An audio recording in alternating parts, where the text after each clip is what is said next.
প্রিয় দিনী ভাই ও বোনেরা, আসসালামু আলাইকুম। দেখতে দেখতে 15টি রোজা চলে গেল। এভাবেই আমাদের জীবনের অনেকগুলো সময় চলে যায়, আবার নতুন সময় চলে আসে। আর আমরা যে সময়টিতে বেঁচে থাকি তা হলো বর্তমানের সময়। কিন্তু দুঃখজনক বিষয় হলো আমরা সত্যিকার অর্থে বর্তমানে বেঁচে থাকিই না।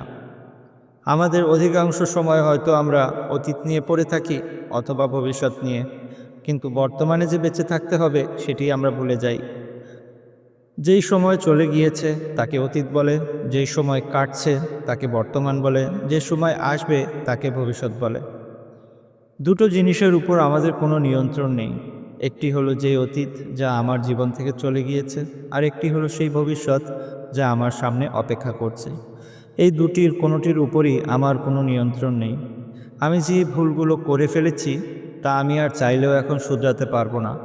আর আমার সামনে যে দিনগুলো আসছে সেই দিনগুলো কীরকম হবে সেটাও আমি চাইলে নির্ধারণ করতে পারবো না। কিন্তু যেটা আমার হাতে রয়েছে সেটি হলো বর্তমান সময়। আমরা যদি আমাদের অতীতের কোনো কাজের ভুল থেকে শিক্ষা নেই, আর সেই শিক্ষালব্ধ জ্ঞান যদি আমরা বর্তমানে কাজে লাগাই, তাহলে নিশ্চয়ই আমার ভবিষ্যৎ অনেক সুন্দর হবে। আমার এক উস্তাদ বলতেন, প্রত্যেকটি কাজই আমাদের জন্য অভিজ্ঞতা, আর ভুল হলো শুধু সেটাই যার থেকে আমরা কোনো শিক্ষা নেই না। প্রত্যেকটি কাজ যার থেকে আপনি শিক্ষা গ্রহণ করবেন সেটি আপনার অভিজ্ঞতা হিসেবে আপনার সঞ্চিত হয়ে থাকবে, আর এটিকে কাজে লাগিয়ে আপনি আপনার ভবিষ্যৎকে সুন্দর করতে পারবেন। কিন্তু ভুল সেটাই যার থেকে আপনি কোনো শিক্ষা গ্রহণ করলেন না, এবং নিশ্চিত আপনি সেই ভুল আবারও করবেন যতক্ষণ পর্যন্ত আপনি তার থেকে শিক্ষা না গ্রহণ করেন। দুনিয়ার স্কুলে ওস্তাদেরা প্রথমে পড়ায়, তারপরে পরীক্ষা নেয়। কিন্তু আল্লাহ পাকের এখানে নিয়মটা একটু আলাদা। আল্লাহ পাক প্রথমে পরীক্ষা নেন, তারপরে শিক্ষা দেন।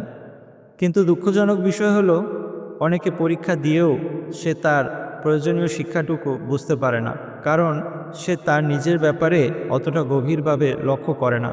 তার আজকের এই পরিস্থিতি অতীতের কোন ভুল সিদ্ধান্তের জন্য হয়েছে তা সে বুঝতে পারে না। তিনটি জিনিস মানুষের জীবনকে অত্যন্ত গভীরভাবে প্রভাবিত করে। তার মধ্যে একটি হলো মানুষের সিদ্ধান্ত, যা সে আজকে নেয় তার ফল সে অবশ্যই ভবিষ্যতে পাবে। দ্বিতীয়টি হলো মানুষের অভ্যাস, যা সে আজকে নিজের ভিতরে ইমপ্ল্যান্ট করে তার ফলও সে অবশ্যই ভবিষ্যতে পাবে। আর তৃতীয়টি হলো তার চিন্তা। চিন্তা হলো কর্মের সর্বনিম্ন স্তর। চিন্তার মাধ্যমেই মানুষের কর্ম শুরু হয়। মানুষের ভবিষ্যৎ কী হবে তাও এই চিন্তার উপর নির্ভর করে। তবে সবথেকে সহজে এবং সুন্দরভাবে যে জিনিসটি আমরা নিজেদের ভিতরে আনতে পারি তা হলো ভালো অভ্যাস। যদি কারো ভিতর কোনো সুন্দর একটি অভ্যাস আপনার চোখে পড়ে, একটু আলাদা লাগে, পছন্দ হয়, তাহলে চুপ করে সেই অভ্যাসটিকে নিজের ভিতরে নিয়ে আসুন। দেখবেন এই ভালো ভালো অভ্যাসগুলো একদিন আপনাকে অনেক সুন্দর একটি মানুষ করে দেবে। ভালো অভ্যাস সেটা যেখান থেকেই আপনি শিখেন না কেন তা আপনার কাজে আসবে।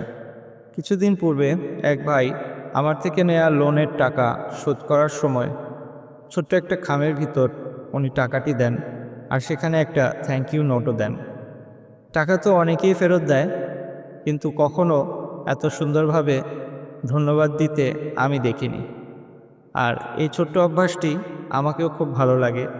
তো এমনই করে আমি সবসময় আমার কালেকশনের মধ্যে ভালো ভালো অভ্যাসগুলো খুঁজে বেড়াই। মানুষের যে আচরণ, যে কথা, যে ব্যবহার আপনার কাছে ভালো লাগবে, সেই অভ্যাসটি নিজের ভিতর নিয়ে আসুন। দেখবেন একদিন আপনি অনেক পছন্দের একজন মানুষ হতে পারবেন। আমার জন্য দোয়ার দরখাস্ত। আসসালামু আলাইকুম ওয়া রাহমাতুল্লাহি ওয়া বারাকাতুহু।